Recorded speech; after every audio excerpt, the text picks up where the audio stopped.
year 6 to our science lesson. Today we're going to be doing 3 things. We're going to be taking this quiz together in order to review what forces are about, and we're going to look into this homework that I'm going to post, and I'm going to provide help beforehand. I will show you how to solve the very first 2. And we're going to be continuing with solving the exam questions about forces. Okay, so grab your notebook and pen, take notes of the important information, and really, if you take notes while you're listening to these videos, you won't have to go back to the video and play the whole thing when you review for later on. When you review, it just saves a lot of time that you just once sit down, listen carefully, and take notes and understand everything in just one go, so that another day you won't have to spend so much time going through all of the videos, because they do pile up if you didn't take them seriously. Okay, so let's take a quiz. Okay, it says force is a push or sound. Obviously it's a push, right? Or a pull.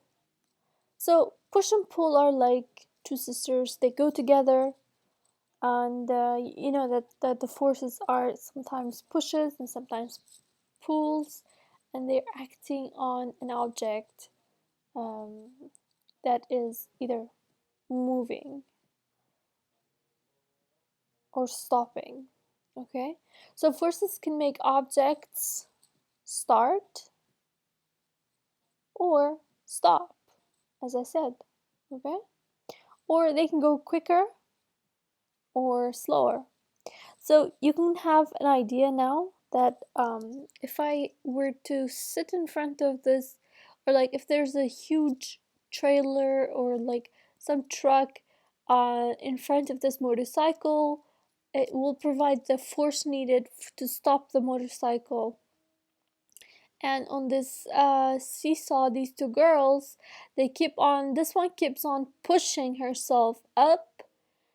The arm lets the other girl go down, and then she pushes herself up.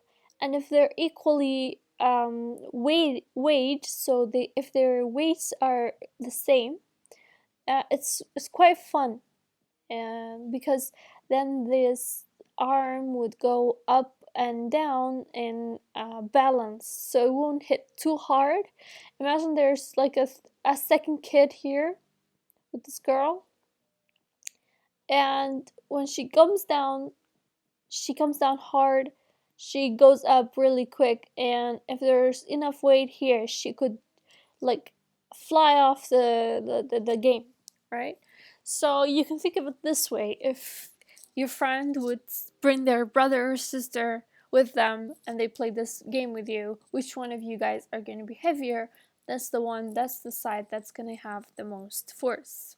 Okay, and this girl over here, she's climbing this rope, and she's doing that because there's friction between her arms, hands, and basically legs, with the rope, and there is gravity basically pulling her downwards. Okay, so what is the name of the force that pulls things towards the center of the earth? Of course you know this, it's gravity. Now, why do astronauts float in space? Because there is less gravity. And imagine, be careful about this using of the word. Less gravity and no gravity are not the same. No gravity means there is zero gravity, and that is not correct. Even if in a very tiny portion, in a very tiny amount, there is a gravity in space. Okay, so the correct answer is less space. That's why the astronauts float. Okay, friction is it a force or a weight? It's a force that happens between two surfaces rubbing together. Now, friction always acts in the opposite direction to the moving object. If the object is going to the right, friction is going to the left. If the object is going up, friction is going down. And always slows down the moving object because it's like the little particles in air or water. They basically have they want you to stay or remain where you are. So when you go up, they slide off of your surface, and this creates the friction, and this really pulls you down a little. It makes you slow down in your movement.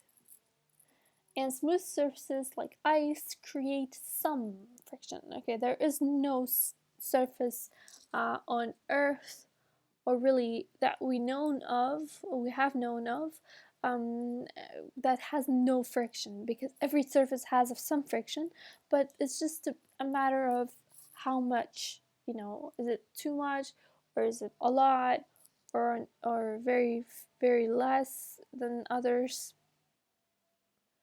So a question like this was in an exam. It says, well, circle a picture that friction would be useful or like a good thing.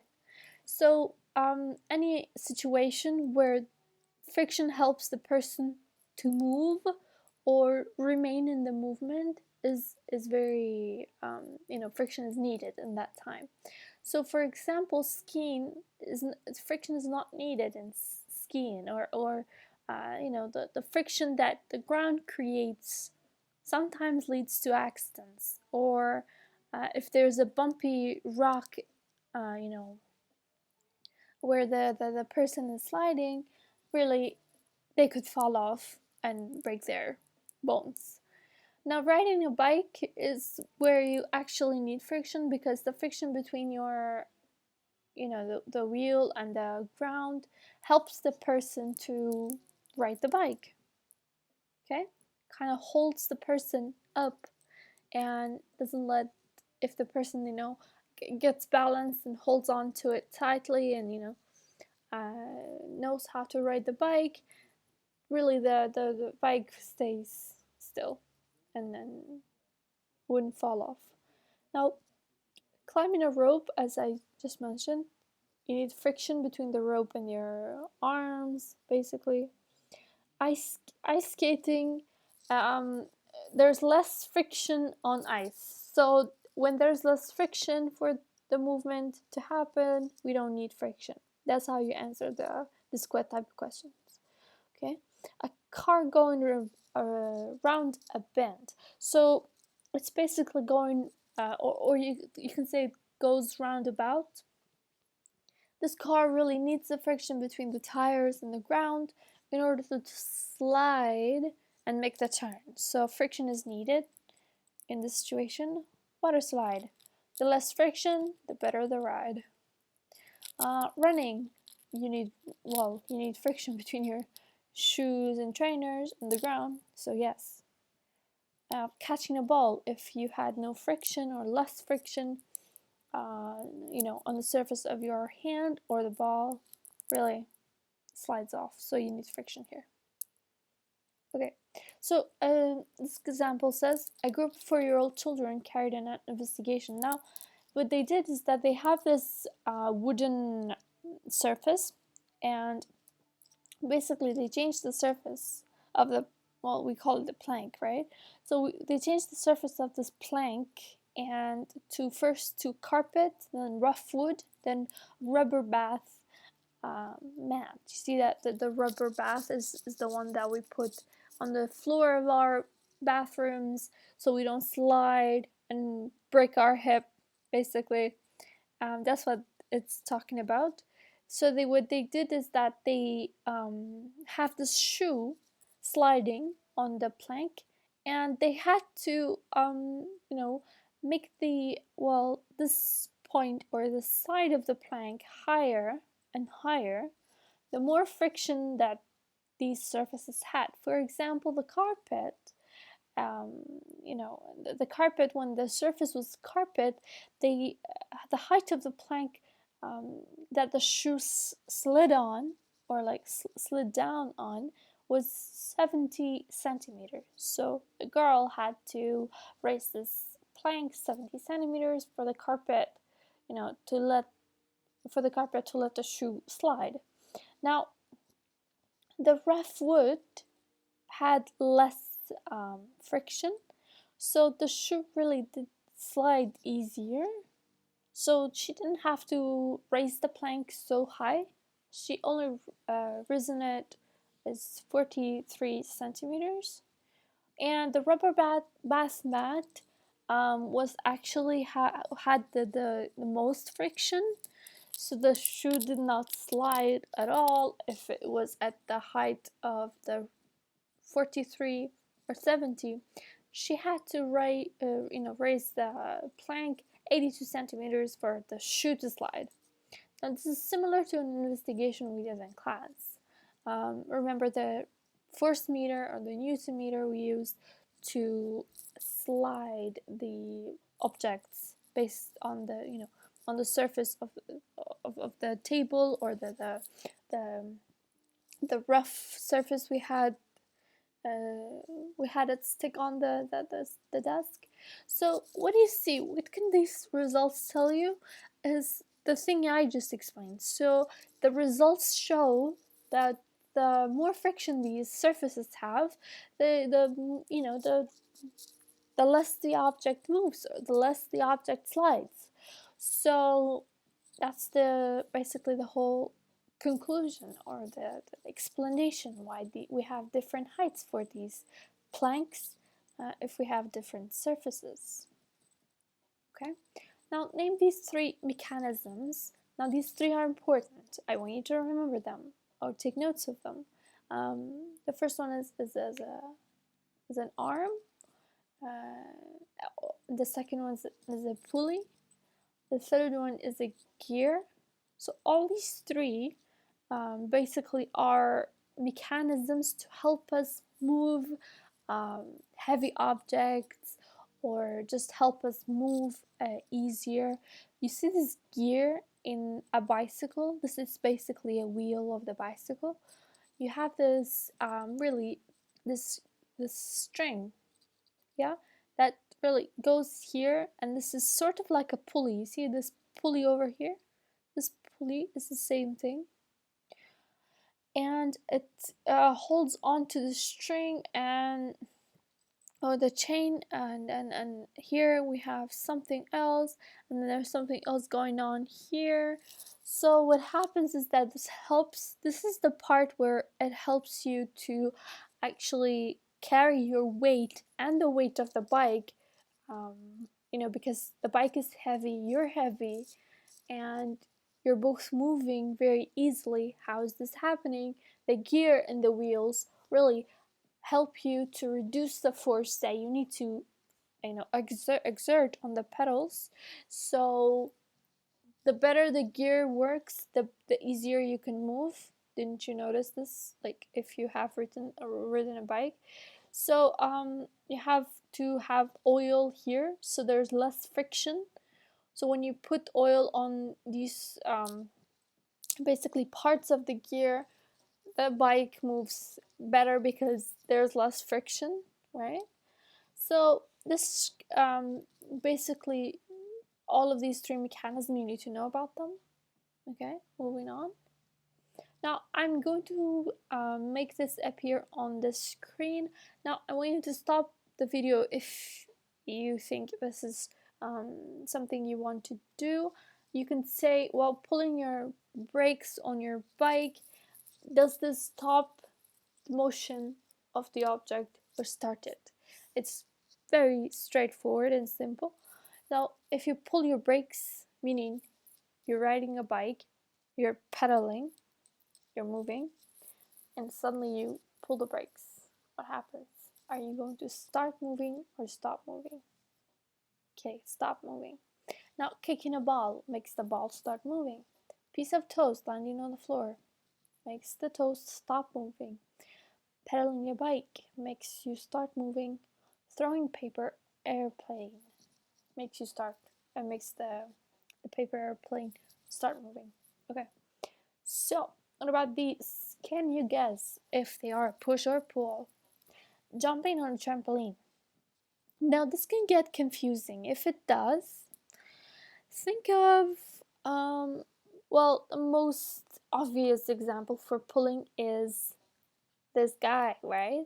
Getting ready to fire an arrow. He's pulling the string, he's pulling the rubber band or the arrow, right? So anything that is similar to this action is really basically pulling. Anything that's not similar, anything that, for example, this girl jumps on the trampoline and the trampoline goes down, right? A little bit. So she's pushing the trampoline. So that's what happens. That's a push. Okay? Hitting a ball with a bat.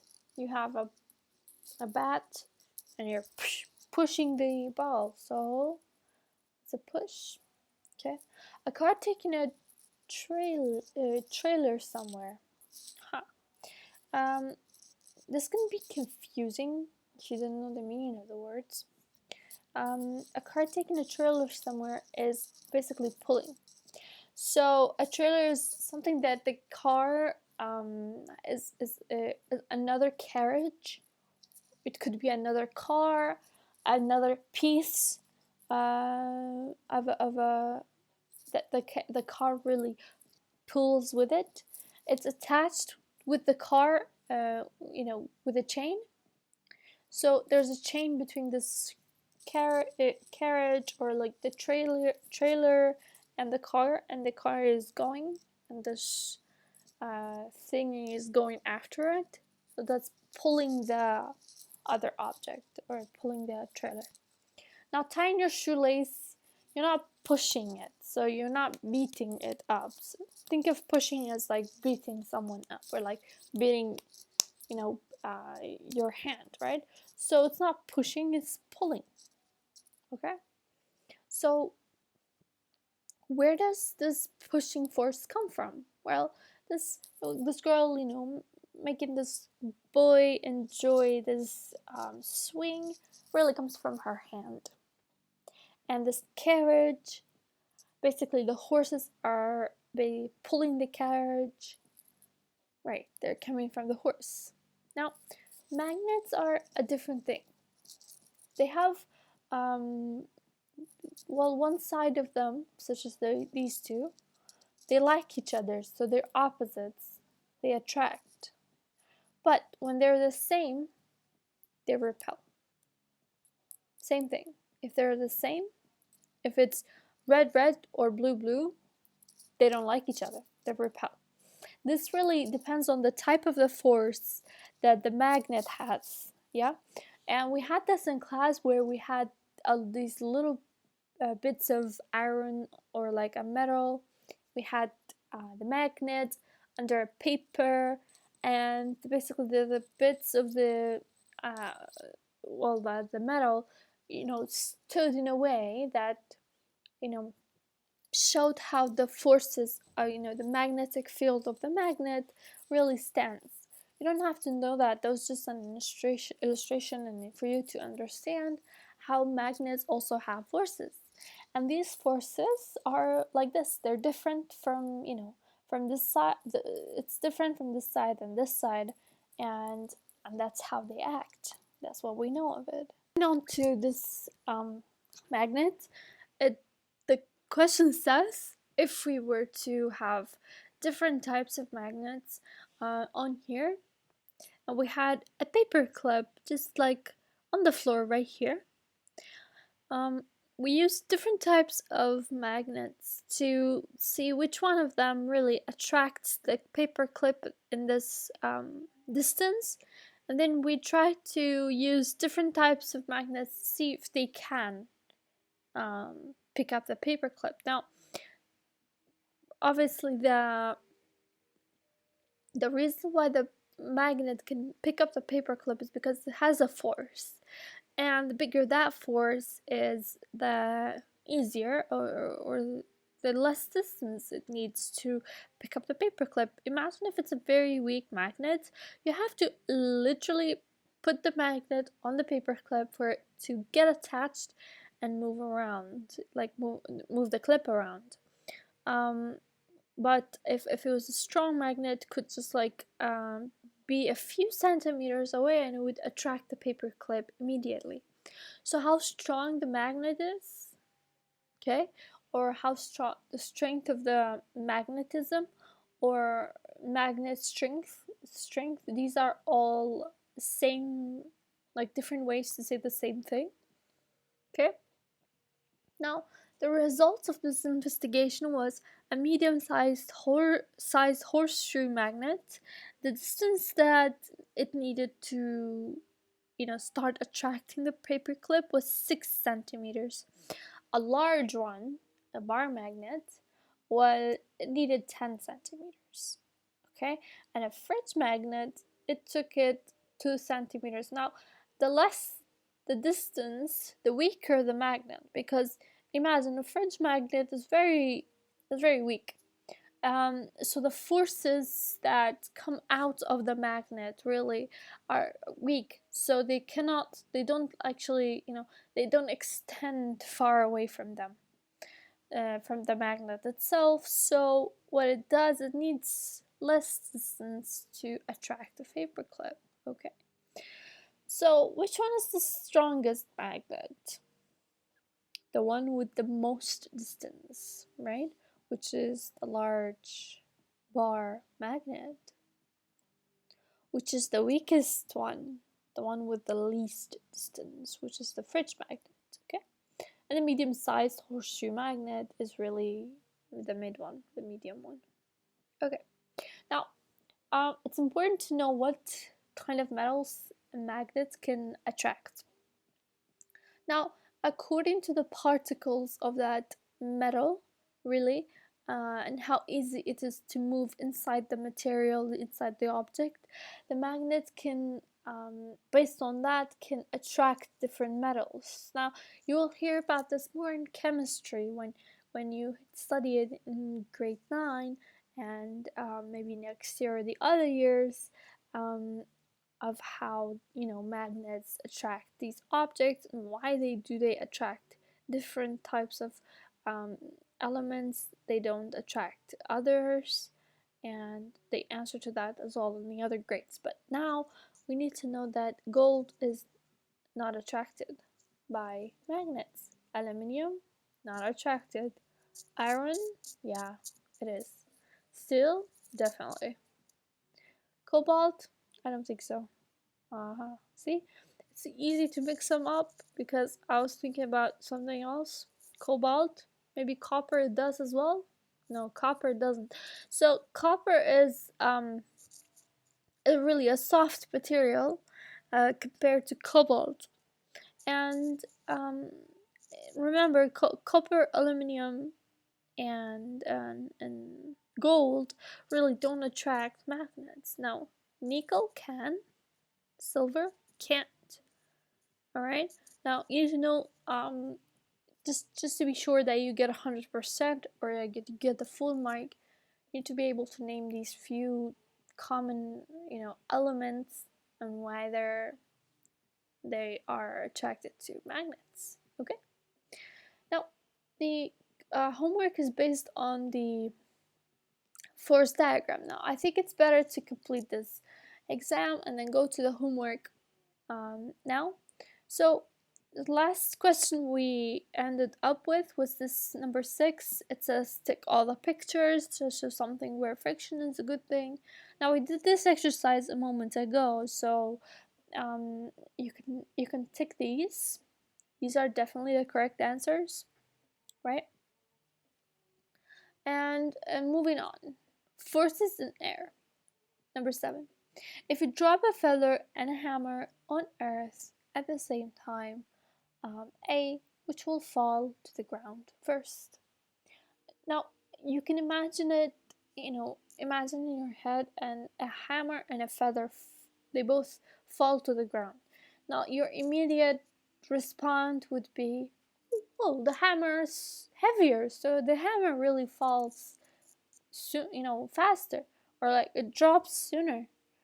Um, the answer to that is no. It doesn't depend on the weight, or it does depends on something else. It depends on the weight, but air resistance as well. Now, on Earth we have air resistance. So the heavier the object is, when I say it doesn't depend on the weight, it doesn't depend on gravity, right? Because gravity pulls both of them at the same time, with the same, or with not the same amount, but it pulls them down at the same time. But what really resists the feather is the air around it. It's easy for the air particles to push the feather because it's lighter. So the feather really, this is how you answer the question. The feather falls to the ground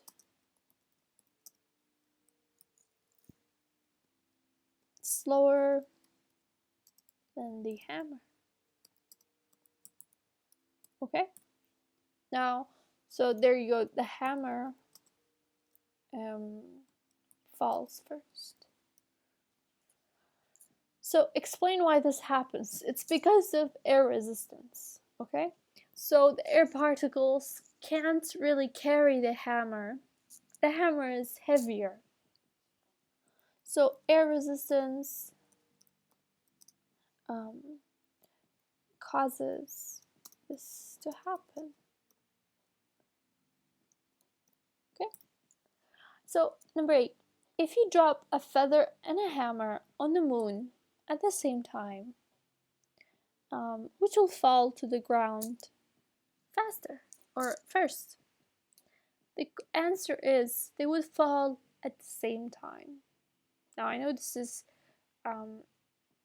you can't really comprehend this, but it's true. It really just falls.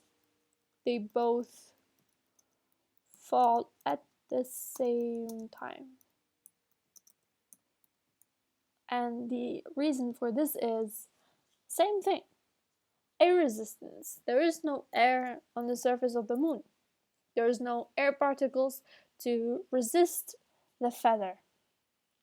So gravity really pulls them to the ground at the same speed. Okay? So there is no air resistance on the surface of the moon. Okay? So moving on. Air resistance investigation. If you want to investigate whether the size of a parachute affects the speed in which an object falls, what is the independent variable? Now, we all have heard of a fair test, okay? So in a fair test, we have 3 variables: independent, dependent, controlled. Independent is the one that can be different from a trial to a trial. When we try once, it's different. When we try second, it's different. But a dependent variable, it depends on the one that we change. It's mostly time. It could be other stuff as well. It's not always time, but mostly dependent variables are time. It could be time. Okay, so control variables. Now, control variables are stuff that if they change, they would mess up our investigation, so they need to remain the same throughout the whole, the whole investigation. Now, for a parachute to affect, the size of the parachute affecting the speed. Now, we don't know whether the size really affects the speed. So the size, we're questioning the size of the parachute. So the size of the parachute is our main focus, or is the independent variable. Okay? The size of a parachute is the independent variable. Okay, so what's the dependent? Now imagine there is a very big parachute landing. There's a very small one next to it. Or and if you want to go to the extremes, imagine a real parachute and a toy parachute, really. Which one of them falls to the ground faster if you would drop them at the same height, right? The smaller one, because the parachute on the toy one really is very small, right? So the time is the dependent variable. The bigger the parachute, the more time it takes to land. The smaller the parachute, the less time it takes. So what are the controlled variables in this investigation? What is affecting our investigation? We need to take control of it, like control it. Well, first of all, we need to make sure the guy that jumps off the high altitude really is jumping off the same height. So height could be one. Let's see, height. And the material of the parachute really, I feel like, affects the investigation, because the heavier the material, the different it is for the air resistance. The lighter it is, the better, right? So the material of the parachute. Okay, and you can name one more thing, but it already asked for two control variables. Let's see if there's another. If a guy falls off a certain altitude with different sizes of parachute. Aha! Okay, so it could be a fat guy, or a very thin guy, or the guy could carry a lot of stuff with them or not. Okay, so the weight of the person with the parachute are the controlled variables. Okay, so I type this in front of you so that this is how you answer the questions in an exam. All right, so well, the results of our investigation are as such. If we have 4 by 4 centimeters, now when I say 4 by 4, this refers to the area. You must know this now. The drop in the first one in seconds is 1.32, 1.22, 1.50. Now, this means, like, with this size of the parachute, the guy dropped once, twice, 3 times, and the person really counting the time, having the stopwatch, once the guy started falling, they clicked on the stopwatch, timed it, and when the guy landed on the ground, they stopped the stopwatch, and on the stopwatch it read 1.32 seconds in the first try, 1.22 seconds in the second try, 1.50 in the third try. Now, the same for these different sizes. We have 8 by 8, 16 by 16, and 32 by 32. Now the question says, why have the group done each job 3 times? Well, in order to be sure, right? So for accuracy, really, to get accurate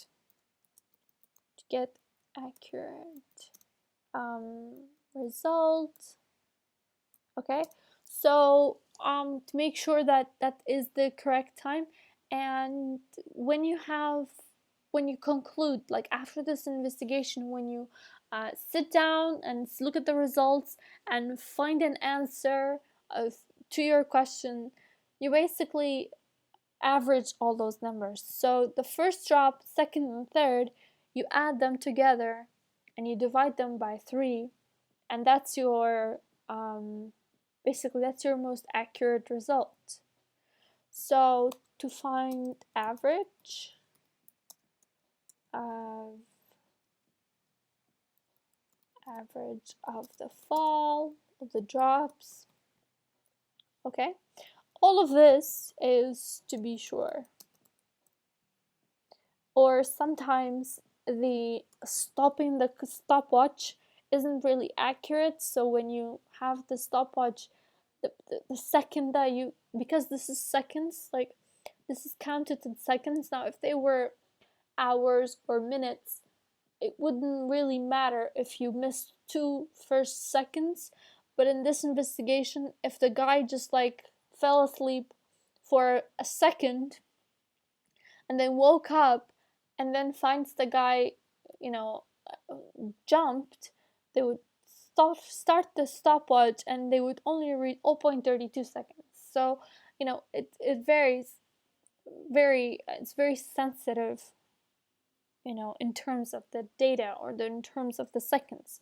So because of the accuracy or human error for stopping the clock, stopping the stopwatch. Okay, you can say starting and stopping. Okay.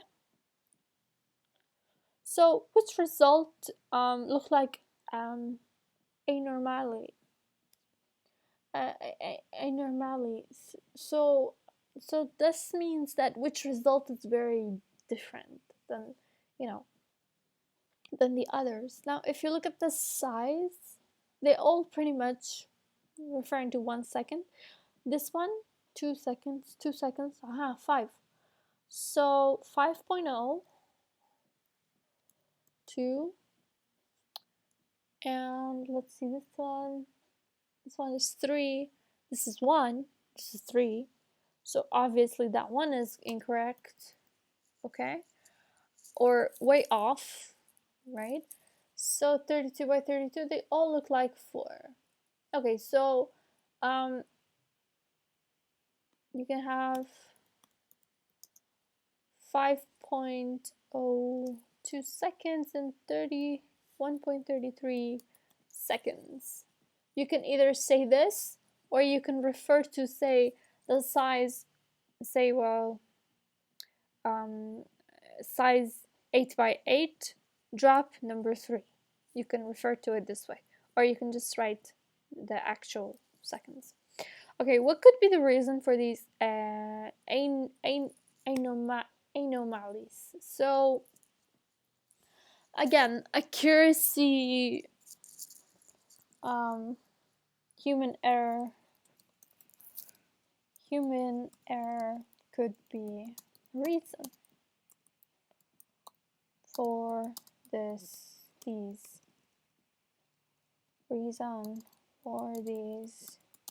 anomalies. Okay.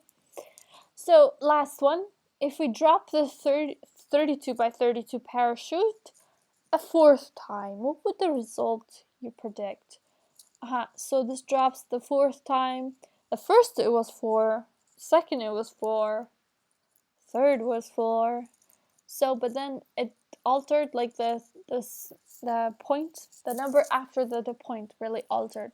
This one is 32, this one is 94, this one is 11. So I would say something between 4.00 to 5.4 0.5 seconds. Okay, I put them in brackets so the person understands it. Okay, and I write the unit. This would be the result. Okay, so now let's move on to the homework question.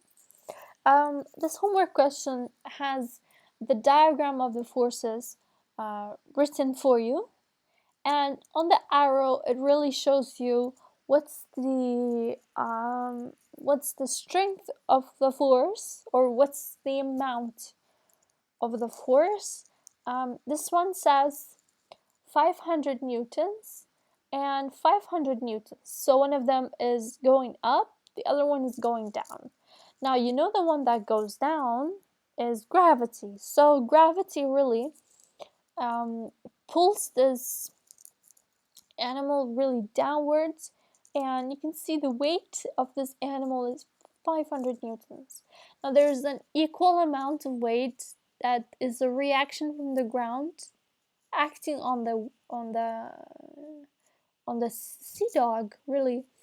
But then you can see that this animal is balanced because the forces and the vertical axis are balanced. What about this girl? Now, I know if the arrow are this on this space, it doesn't really matter. This one goes up, these two go down. When these two go down, you add them up, so 16 newtons and 16 newtons here, and that results in 120 newtons going down, and we have 120 newtons going up.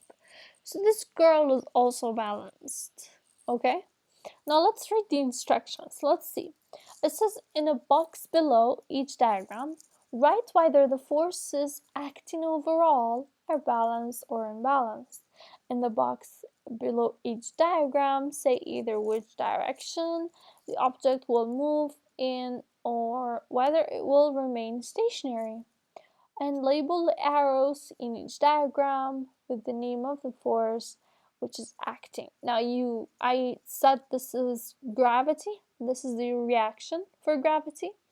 Okay, now these two are balanced and the object is stationary. Okay, now same thing for the second one. The girl is balanced, and in that image she's not moving. She's just standing there. Okay, now I want you to name these arrows. I'll name this one as well. This one is weight from the balls that she's carrying, and this one is the reaction from the rope she's standing on. Okay, so the rope really exerts a force on her upwards. The weight of these two also push her down. Now, there are other forces in this example that the diagram didn't show. For example, the weight of the girl. But since it didn't show it, you don't have to confuse yourself with stuff like this. Just,